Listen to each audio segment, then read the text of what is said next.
বন্ধুরা সবাই কেমন আছো? বন্ধুরা আজকে তোমাদের আপন মায়ের সাথে রাতে কাজ করার অসাধারণ একটি সত্য ঘটনা বলবো। গল্পটি শেষ পর্যন্ত শুনলে তোমরা বাধ্য হবে হাতের কাজ করতে। না হলে সবাই আমাকে কাজ করে দিয়ে যাবে, আমি বাধা দেব না।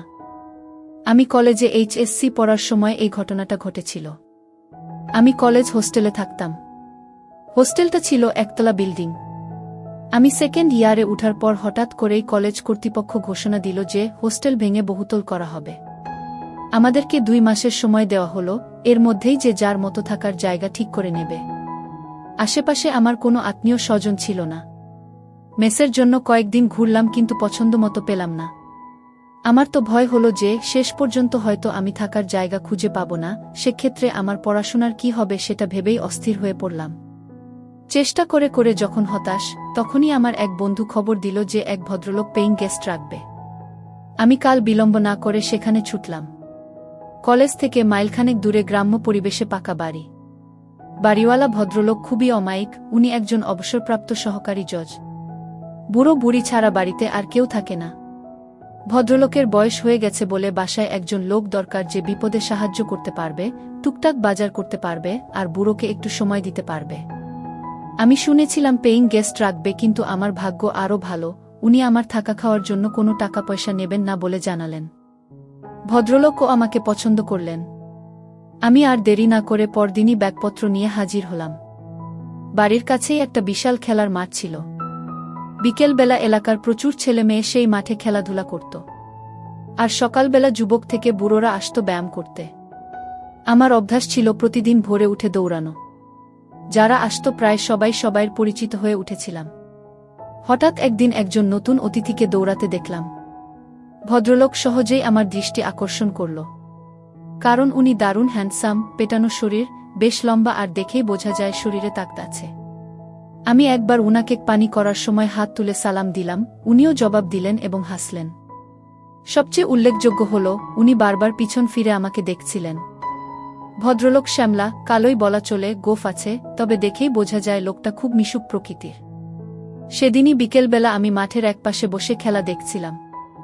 এমন সময় সেই ভদ্রলোককে দেখলাম, তবে একা নয়, সাথে 8-9 বছরের একটা বাচ্চা মেয়ে খেলনা হাতে তার সাথে হাঁটছে। হঠাৎ করেই বাতাসে খেলনাটা ছুটে মাঠের মধ্যে উড়ে গেল। আমি দৌড়ে গিয়ে খেলনাটা এনে মেয়েটার হাতে দিলাম। ভদ্রলোক খুব খুশি হয়ে বললেন, thanks brother, many many thanks. আমি আপনাকে সকালে মাঠে দেখেছি, রাইট? আমি মুখে জবাব না দিয়ে মাথা ঝাঁকালাম। উনি হাত বাড়িয়ে দিয়ে হ্যান্ডশেক করে বললেন, আমি মেজর সুবীর, আর্মিতে আছি, আর এ আমার মেয়ে মল্লিকা। আসুন না আমার বাসায়, জমিয়ে আড্ডা দেয়া যাবে। বেশি দূরে নয়, এই তো কাছেই। আমি কথা দিলাম যে অবশ্যই যাব। উনি বাসার লোকেশন বলে দিলেন, এখান থেকে উত্তর দিকে 8টা বাড়ি পরেই একটা মুদি দোকান আছে, রহমান স্টোর্স, সেটার পিছনেই তাদের বাড়ি, আমার নেমপ্লেট দেয়া আছে গিউ। আমি চিনলাম বাসাটা, একটা একতলা বাড়ি। যাব ভেবেছিলাম, কিন্তু পরে ভুলে গেলাম। 2 দিন পর ভোরে সুবীর সাহেবের সাথে আবার দেখা, তখন আর উনি আমাকে ছাড়লেন না, একেবারে সাথে করে বাসায় নিয়ে গেলেন। বাড়িটা উনার নয়, ওটা উনার শ্বশুর বাড়ি। উনার বউয়ের সাথে পরিচয় করিয়ে দিলেন। আমি সুবীর সাহেবের বউকে দেখে খুব অবাক হলাম। উনার সাথে মানায় না, শুধু বয়সে নয়, রূপেও রাত আর দিন পার্থক্য। উনার বয়স 50-এর কাছাকাছি, কিন্তু উনার বউয়ের বয়স 30-এর উপরে হবে না। মহিলার নাম রেনু, আমি তাকে রেনু আপা বলে ডাকতাম, কারণ ভাই বোন সম্পর্কের মধ্যে কেউ খারাপ কিছু খোঁজে না। রেনু আপা অপরূপ সুন্দরী, যে কোনো পুরুষের হার্টবিট বাড়িয়ে দেওয়ার মতো যথেষ্ট উপাদান তার আছে। রেনু আপা বেশি লম্বা নয়, 5 ফুট মতো হবে। মালা ওদের একমাত্র মেয়ে, ক্লাস 2-তে পড়ছে। নাদুস নুদুস নরম তুলতুলে সে, তবে গায়ের রং ওর বাবার মতোই কালো আর উচ্চতায় মায়ের মতো খাটো। তবে ঝকঝকে সাদা দাঁতের হাসিটা দারুণ, সেই সাথে ওর চেহারাটাও বেশ মিষ্টি। সুবীর সাহেব এতদিন মিশনে ছিলেন বলে রেনু আপা মালাকে নিয়ে বাপের বাড়িতেই আছেন। ওদের আন্তরিকতা আমাকে মুগ্ধ করল। একদিনের পরিচয়ে এই অনাত্মীয় শহরে মনে হলো এরা আমার কতকালের চেনা আত্মীয়। আমি বেশ খানিকক্ষণ গল্প করলাম, নাস্তা না করিয়ে ছাড়ল না। আমার ক্লাস ছিল, সেই জন্য তাড়াতাড়ি চলে আসতে হলো। তবে সুবীর সাহেব আমাকে দিয়ে প্রতিজ্ঞা করিয়ে নিলেন যে সম্ভব হলে প্রতিদিন একবার যেন উনাদের সাথে দেখা করি। আমারও ভালো লেগে গেল, বিশেষ করে মেয়েদের আমার সবসময় ভালো লাগে। রেনু আপার মতো সুন্দরী আর মিশুক হলে তো কথাই নেই। সেদিনের পর থেকে রেনু আপার বাসায় যাওয়া আমার প্রতিদিনের ডিউটি হয়ে গেল, বিশেষ করে টিভি সিরিয়াল দেখার জন্য। তাছাড়া ভিসিআর আছে, মাঝে মাঝে হিন্দি ছবিও দেখা হয়। ছুটি শেষে সুবীর সাহেব তার কর্মস্থলে ফিরে গেলেন, তবে আমার যাতায়াত বন্ধ হল না। সাধারণত আমি রাত 9টার দিকে যেতাম টিভিতে নাটক দেখার জন্য। মালা ইতিমধ্যেই আমার সাংঘাতিক ভক্ত হয়ে গেছে। আমি গেলে আমাকে ছেড়ে নড়তেই চায় না। আর সাংঘাতিক গা ঘেঁষা স্বভাব মেয়েটার। যতক্ষণ থাকবো আমার কোলে বসে থাকবে, না হলে পিঠে চাড়বে। আমি বেল বাজাতেই ছুটে এসে মালাই দরজা খুলে দেয়। আমি ঘরে ঢুকে সোফায় বসার সাথে সাথে আমার কাছে বসে গলা ধরে। আমিও ওকে কাছে টেনে ধরি। মালা শুধু খিলখিল করে হাসে। রেনু আপা মাঝে মাঝে আমাকে বিরক্ত না করার জন্য মালাকে বকা দেয়, কিন্তু আমি আপাকে ওকে বকতে মানা করি। এভাবেই আমাদের দিনগুলি কাটতে থাকে। আমি দিনে দিনে রেনু আপার পরিবারের একজন সদস্য হয়ে উঠি। মেয়ে দুজনের সাথেই আমার সময় গাঢ় হয়ে ওঠে। তবে আমি একজন নারী লোভী হলেও মালার সাথে আমার সম্পর্ক ছিল একেবারেই নির্ভেজাল, স্বাভাবিক। আমার মনে ওই বাচ্চা মেয়েটা সম্পর্কে কোনো খারাপ উদ্দেশ্য ছিল না। এমনকি রেনু আপা একটা আইটেম হলেও আমি তাকে খুবই সম্মানের চোখে দেখতাম। এক কথায় ওই পরিবারের সাথে আমি একেবারেই সুস্থ স্বাভাবিক একটা সম্পর্ক গড়ে তুলতে চেয়েছিলাম। কিন্তু আমার দুর্ভাগ্য আমাকে সেটা হতে দিল না। জানি না কেন, আমি যেখানেই যাই সেখানেই কোনো মেয়ে মানুষের সাথেই আমার সম্পর্ক সঠিক পথে থাকে না। এখানেও থাকল না। 4 মাস পরের কথা। তখন শীতকাল এসে গেছে। আমি সচরাচর বাসায় লুঙ্গি পরি এবং রেনু আপার বাসায়ও লুঙ্গি পরেই যাই। শীতের জন্য কয়েকদিন হলো গায়ে একটা চাদর জড়াচ্ছি। মালা যথারীতি আমার কোলে বসে এবং চাদরের ভিতরে ঢুকে পড়ে। মাঝে মধ্যে মালার নড়াচড়া এতটাই অস্বাভাবিক হয়ে পড়ে যে আমারটা গরম হয়ে ওঠে। কিন্তু আমি এই পরিবারের সাথে সম্পর্কটা নষ্ট করতে চাই না বলে খুব সাবধান থাকি, যাতে আমার দিক থেকে কোনোরকম দুর্বলতা প্রকাশ হয়ে না পড়ে। কিন্তু সবসময় মনে হয় আমরা যা চাই বিধাতা তা চান না। প্রকৃতপক্ষে সবই তো তার দখলে। একদিন আমি যথারীতি রেনু আপার বাসায় গিয়ে ড্রয়িং রুমে টিভি ছেড়ে বসলাম। আপা রান্নাঘরে ব্যস্ত ছিল বলে আমাকে বসতে বলে চলে গেল। মালা পড়াশোনা করছিল। আধ ঘন্টা পরে মালা পড়া শেষ করে ড্রয়িং রুমে এলো। আমাকে দেখেই ছুটে এসে আমার 2 পাশে পা দিয়ে কোলে বসে গেল চাদর সরিয়ে। মালা কখনো বসে স্থির থাকে না, সেদিনও বেশিক্ষণ স্থির থাকল না। মিনিট 5 মধ্যেই ওর নড়াচড়া শুরু হয়ে গেল। তবে সেদিনের নড়াচড়ার পরিমাণটা ছিল বেশি। আমি বললাম, কিরে অমন করছিস কেন?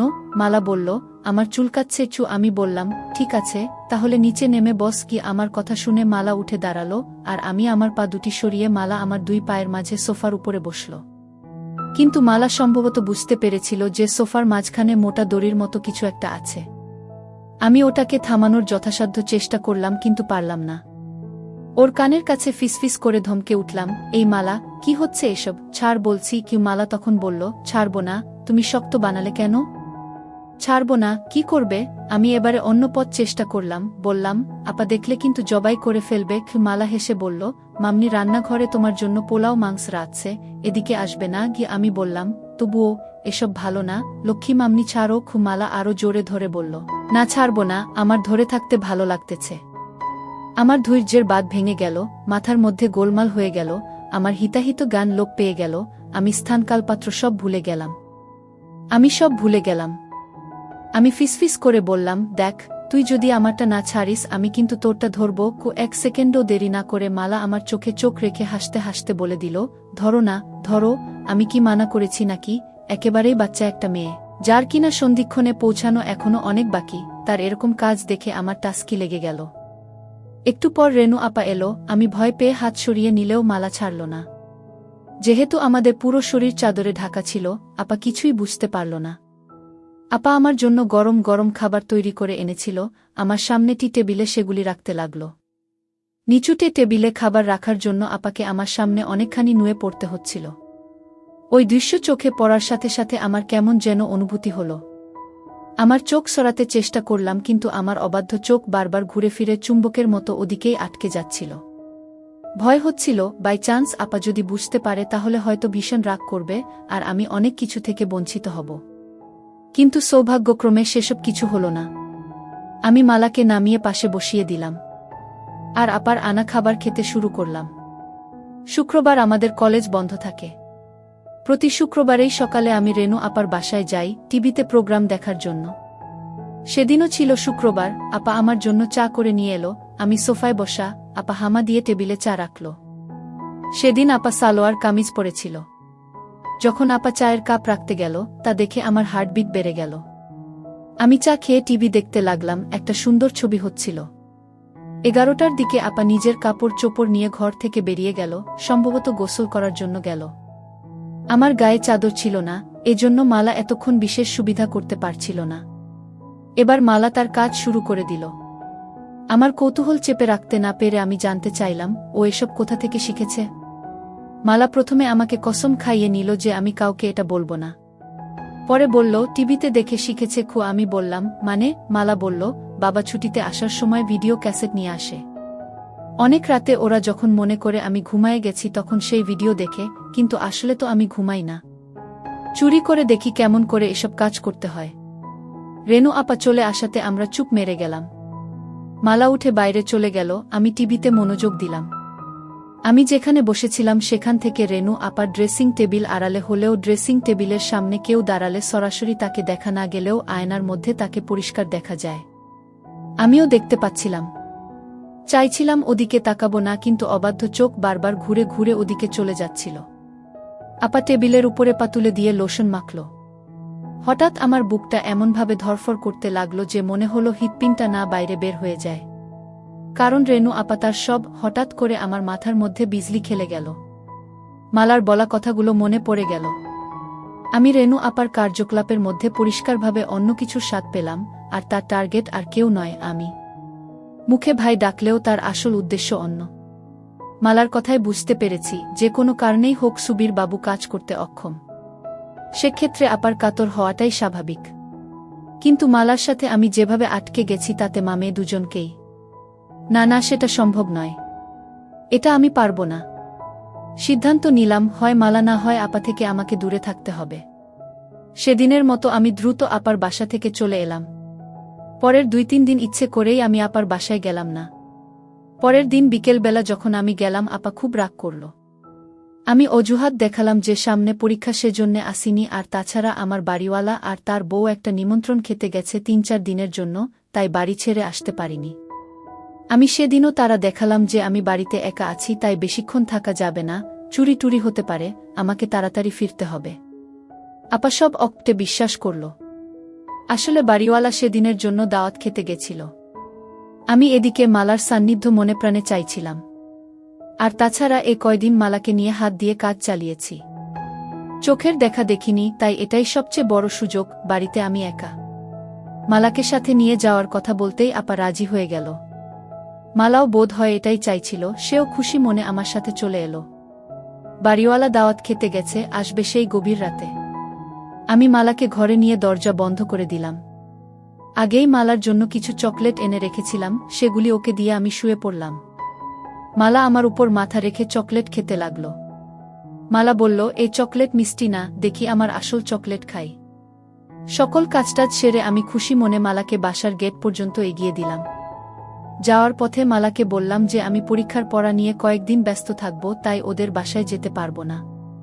আমার মাথায় আরেক ফন্দি এলো, তাই মালাকে বললাম, যদি পারিস তুই নিজেই সকালে চলে আসিস। সত্যি আমি 3-4 দিন না যাওয়াতে এক ভোরে মালা এসে হাজির। আমি ওকে নিয়ে বাড়ির পিছনের সবজি খেতে গিয়ে বসলাম। ওখানে সকালের রোদটা লাগে, আর জায়গাটা নির্জন, সচরাচর ওদিকে কেউ যায় না। আবার দুজনে মিলে কাজ শুরু করে দিলাম। বেশ শান্তি পেলাম আজ। ঠিক পরে দিন মালা একটা দুঃসংবাদটা দিল। সুবীর বাবু কোয়ার্টার পেয়েছেন, মালারা খুব শীঘ্রই ঢাকায় চলে যাচ্ছে। মালা খবর দিল যে রেনু আপা আমাকে দেখা করতে বলেছে। আমি দ্রুত রেনু আপার সাথে দেখা করলাম। আপা আমাকে তার স্বামীর লেখা চিঠি পড়তে দিল। সুবীর বাবু আসতে পারবেন না, তাই আমাকে অনুরোধ করেছেন মালা আর আপাকে ঢাকার গাড়িতে উঠিয়ে দেওয়ার জন্য। রেনু আপার সকল প্রস্তুতি আগে থেকেই নেওয়া ছিল। আমাকে পরের দিনের টিকিট আনতে বলল। আমি পরের দিনের ট্রেনেই আপা আর মালাকে তুলে দিলাম। আমার কেন যেন মনে হলো আপা আমার উপর রাগ করেই তাড়াহুড়ো করে চলে গেল। অনার্স করার পরে পারিবারিক জটিলতার কারণে আমার আর গতানুগতিক লেখাপড়া করা সম্ভব হচ্ছিল না। তাই বিদেশ যাবার উদ্দেশ্যে কর্মমুখী শিক্ষা নেয়ার জন্য ঢাকার একটা বড় নামকরা শিক্ষায়তনে ভর্তি হলাম। এক বন্ধুর সাথে মেশে থাকতাম। ঢাকায় আসার পর থেকেই রেনু আপা আর মালার সাথে দেখা করার এক অদম্য আগ্রহ থাকলেও ইনস্টিটিউটের কঠিন নিয়মকানুনের জন্য হয়ে ওঠেনি। কারণ সকাল 7টা থেকে দুপুর 2টা পর্যন্ত ক্লাস করতে হতো, তারপরে মেসে ফিরে পরের দিনের হোমওয়ার্ক করতে হতো, সপ্তাহে শুধু শুক্রবারে ছুটি থাকত। বেশি ছুটি পেলেই বাড়িতে যেতে হতো টাকার জন্য, এসব কারণে আর হয়ে ওঠেনি। সবচেয়ে বড় সমস্যা হলো, রেনু আপাদেরকে তো খুঁজে বের করতে হবে, আমি সুবীর বাবুর ঠিকানা জানি না। আর সে কাজের জন্য যথেষ্ট সময় দরকার, যেটা আমি কোনোভাবেই ম্যানেজ করতে পারছিলাম না। হঠাৎ করেই ইনস্টিটিউট 2 সপ্তাহের জন্য বন্ধ হয়ে গেল। আমি বাড়ি যাওয়া বাদ দিয়ে মালাদের খুঁজে বের করার জন্য মনস্থির করলাম। মনটা বড়ই আওলা লাগতেছিল। আমি ছুটির কথা বন্ধুকে বললাম, কিন্তু বাড়ি যাব না সেটা বললাম না। পরের দিন বন্ধু কাজে বেরিয়ে যাওয়ার সময় শুধু জানালাম, আমি হয়তো বাড়ি চলে যেতে পারি। প্রথমেই গেলাম ঢাকা সেনানিবাস অফিসার্স কোয়ার্টার্স এলাকায়। ঢুকতেই গার্ডদের বসার রুম, সেখানে জিজ্ঞেস করে জানতে পারলাম সুবীর বাবু অনেক আগে কোয়ার্টারে থাকতেন। পরে তিনি মিশনে বিদেশ চলে যান। বিদেশ থেকে ফিরে ঢাকায় বাড়ি কিনেছেন, উনার পরিবার সেই বাড়িতেই থাকে। কিন্তু তারা সেই বাসার ঠিকানা দিতে পারল না, তবে আমাকে আর্মি হেডকোয়ার্টারে খোঁজ নেবার পরামর্শ দিল। আমি সোজা হেডকোয়ার্টারে গিয়ে খোঁজ নিলাম। সুবীর বাবুর প্রমোশন হয়ে এখন তিনি লেফটেন্যান্ট কর্নেল, বাসার ঠিকানা পাওয়া গেল। আমি কোনো দ্বিধা না করে সোজা চলে গেলাম মিরপুরের সেই বাসায়।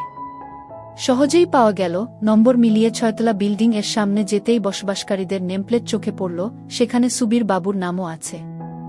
আসলে সুবীর বাবু বাড়ি নয়, ফ্ল্যাট কিনেছেন। নামের পাশেই ফ্ল্যাটের নাম্বার দেয়া। 4 তলায় সুবীর বাবুর ফ্ল্যাট। 4 তলায় গিয়ে সুবীর বাবুর নাম লেখা দরজার বেল চাপতেই ভিতর থেকে আওয়াজ পেলাম, কে? জবাব না দিয়ে দাঁড়িয়ে রইলাম। কিছুক্ষণ পর দরজা খুলে গেল। মালাকে চিনতে একটু কষ্টই হলো, রাস্তায় দেখলে চিনতে পারতাম না। চেহারার আদলটা আছে, আর সব কিছু পাল্টে গেছে। বেশ লম্বা আর একটু মোটা হয়েছে মালা। আমাকে দেখেই চোখ কপালে তুলে একটা চিৎকার দিল, ও মামনি, দেখো কে আসছে। রেনু আপা ছুটে এলো, আমাকে দেখেই কাছে টেনে নিল। বাসায় ঢোকার পর একটু অভিমান, একটু রাগ, কেন আসিনি, কেন খবর রাখিনি, এইসব চলল অনেকক্ষণ ধরে। বিকেলে সুবীর বাবু ফিরেও এক চোট বকা দিলেন। কিন্তু আদরের সীমা নেই, যেন জামাই আদর। আপা আমাকে কি কি রান্না করে খাওয়াবে সেটা নিয়ে ব্যস্ত হয়ে গেল। বিকেলবেলা আপা আর্মিদের বউদের নাকি একটা ক্লাব আছে, সেখানে চলে গেল। পরে মালা আমাকে বলল, আপা ফিরবে সন্ধ্যার পর। আপা গেলেও সুবীর বাবু বাসায় রইলেন। সেদিন আর মালাকে একা পেলামই না। তবে চোখে চোখে আমাদের অনেক কথা হয়ে গেল। এভাবে একটা দিন গেল। এতদিন পরে এলেও মালার মাঝে আমার জন্য ব্যাকুলতা দেখে ভালো লাগলো। যাক, শেষ পর্যন্ত এত কষ্ট করে খুঁজে বের করা সার্থক হবে বলে মনে হচ্ছে। সৌভাগ্য কাকে বলে। পরদিন সকালে অফিসে যাবার ঘণ্টাখানেক পর বাসায় ফিরে সুবীর বাবু ঘোষণা দিলেন উনাকে এক্ষুনি বান্দরবান ছুটতে হবে, ওখানে কি যেন একটা ঝামেলা হয়েছে। আধা ঘন্টার মধ্যে নিচে গাড়ি এসে হর্ন দিল, উনি চলে গেলেন। যাবার আগে আমাকে অনুরোধ করে বলে গেলেন আমি যেন উনি না ফেরা পর্যন্ত না যাই। মনে মনে বললাম, আমিও তো সেটাই চাই। মালা সকালে স্কুলে গেছে, আসবে 2টার দিকে। বাসায় আমি আর রেনু আপা একা, আপা রান্নাঘরে ব্যস্ত রান্না নিয়ে। রান্না শেষে আপা আমাকে গোসল করে নিতে বলল। আমি গোসল থেকে বের হলে আপা গেল গোসল করতে। এ ফ্ল্যাটে গেস্ট রুম আছে, কাজেই আপা বেডরুমে আর আমি গেস্ট রুমে। টেবিলে খাবার দেবার সময় খেয়াল করলাম, আপার লোভী চোখ আমাকে কেবল দেখছে আর দেখছে, যেন গিলে খাবে। খাওয়া শেষ করে আপা আমাকে বলল, তোর সাথে আমার কিছু কথা আছে। আমি ব্যস্ততার ভান করে বললাম, আপা, আছি তো বেশ কিছুদিন, পরে শুনব। আমি বুঝতে পেরেছিলাম আপা আমাকে কি বলতে চায়। আপা বলল, আচ্ছা ঠিক আছে, তুই রেস্ট নে, আমি একটু বেরুব, একটু পরেই মালা চলে আসবে। আমি গেস্ট রুমে ফিরে এলাম। আপা সেজেগুজে যাওয়ার সময় আমার সাথে দেখা করে দরজা লাগাতে বলল। আপাকে কেমন যেন বিষণ্ণ লাগছিল। 2টার পরই কলিং বেল বাজল। দরজা খুলে দিতেই মালার হাসি মুখ দেখতে পেলাম, খুশিতে চমকাচ্ছে। ঘরে ঢুকেই বলল, বাবা আসেনি, ওর বাবার বান্দরবান যাওয়ার কথা ওকে জানালাম। শুনে আরো বেশি খুশি হলো, আমাকে নিয়ে নাচতে লাগলো আর গান গাইতে লাগলো। মালা বেশ লম্বা হয়েছে। মনে হলো মাঝের এই 6টি বছর মালার কাছে 6টি দিনের মতো। মালা সেই আগের মতোই আছে, একটুও বদলায়নি। আমাকে চকাস চকাস করে অনেকগুলি পাপ্পা দিয়ে বলল, মামা ওয়েট করো, আমি আসছি। মালা দৌড়ে ওর রুমে চলে গেল, স্কুল ড্রেস ছেড়ে স্কার্ট আর টি শার্ট পরে এলো। এসেই ঘোষণা দিল, মামা চলো আজ একসাথে গোসল করব। আমি অবাক হয়ে বললাম, বলিস কি? মালা বলল, হ্যাঁ, এটা আমার অনেক দিনের স্বপ্ন। তোমাকে নিয়ে আরও কত যে স্বপ্ন আমার এই ছোট্ট বুকের মধ্যে গেঁথে রেখেছি সেটা তুমি কিভাবে বুঝবে? এতগুলি বছর পরে তুমি এলে, আর আমি তোমাকে প্রতিটা দিন মিস করেছি। মালা কাঁদতে লাগল, চোখের পানি মুক্ত বিন্দুর মতো ঝরে পড়ছিল। একটু স্থির হয়ে আবার আমাকে তাড়া দিল, কই চলো, বললাম না একসাথে গোসল করব? আমি বললাম, কিন্তু আমি তো গোসল করে নিয়েছি। মালা বলল, তাতে কি? আমি বললাম, তুই সত্যিই একটুও বদলাসনি, কেবল বড়ই হয়েছিস। মালা হাসল, বলল, বড় তো হয়েছিই তোমার জন্য। তখন যা যা পারোনি, এখন সব উসুল করে নাও, তোমাকে সব উজাড় করে দেব, এটা আমার অনেক দিনের আশা। মালাকে বললাম, একটা সত্যি কথা বলবি? তুই কি এখনো ইনটেক? মালা বড় বড় চোখ করে আমার দিকে তাকিয়ে বলল, মামা তুমি তোমার মালাকে চেনো না? তুমি ছাড়া এই দুনিয়ায় আর কে আছে যে আমাকে আনবক্স করবে? আমি তো তোমার জন্যই সব জমিয়ে রেখেছি। আমাদের প্রথম একটু কষ্ট হলেও আস্তে আস্তে মজা চলে এলো। মালাও দারুণভাবে এনজয় করতে লাগল। সন্ধ্যার পর রেনু আপা এলে আমরা বসে বসে অনেক গল্প করলাম। রেনু আপা আমার দিকে কি রকম করে যেন চোখে তাকাচ্ছিল। রাতে আমি শুয়ে পড়ার পরে আগের রাতে সুবীর বাবু আমার মশারি টাঙিয়ে দিয়েছিল। সেদিন রাতে সুবীর বাবু না থাকাতে আপাকে দেখলাম মশারি হাতে আমার বিছানার কাছে আসতে। আমি ঘুমের ভান করে মটকা মেরে পড়ে রইলাম। আপা প্রথমে লাইট অফ করে ডিম লাইট জ্বালালো, তারপর আমার পাশে খাটের উপর বসল। কতক্ষণ বসে আপা কি যেন ভাবল, তারপর উঠে মশারি টাঙিয়ে দিয়ে চলে গেল। সেদিন রাতেও আপা আমার পাশে বিছানায় অনেকক্ষণ বসে রইল। আমি জানতাম আপা কি চায়, কিন্তু ও যে মালার মা। আমি যদি মালাকে বিয়ে করতাম তাহলে রেনু আপা আমার শাশুড়ি হতো। আমি কিছু বলতেও পারছিলাম না আপা কষ্ট পাবে বলে, আবার মেনে নিতেও কষ্ট হচ্ছিল। আপাকে আমি অন্য চোখে দেখতাম, মনে মনে খুব শ্রদ্ধা করতাম। মাথার মধ্যে আমার চিন্তার ঝড় বয়ে যাচ্ছে, একটা দ্বন্দ্ব চলছিল। শেষ পর্যন্ত সিদ্ধান্ত নিলাম, না, এমন কাজ করা যাবে না। কারণ ও যে মালার মা, ওকে যে আমি বড় শ্রদ্ধার চোখে দেখি। তাই আপা যখন কাছে চলে এলো, আমি বললাম, ছি আপা, এ কি করছা? আপা যেন পাগল হয়ে গেল। আমাকে ধরে বলল, প্লিজ আমাকে একটু সুখ দে, আমি আর থাকতে পারছি না, আমি তিলে তিলে শেষ হয়ে যাচ্ছি। লক্ষ্মী ভাই আমার, আমাকে বঞ্চিত করিস না। সেই প্রথম তুই যখন আমাদের বাসায় আসলি তখন থেকেই তোর জন্য পাগল হয়ে আছি। বন্ধুরা, ভিডিওটি অনেক বড় হয়ে যাওয়ার কারণে গল্পের বাকি অংশ অন্য কোনো ভিডিওতে দেওয়া হবে। সবাই সাথেই থাকো।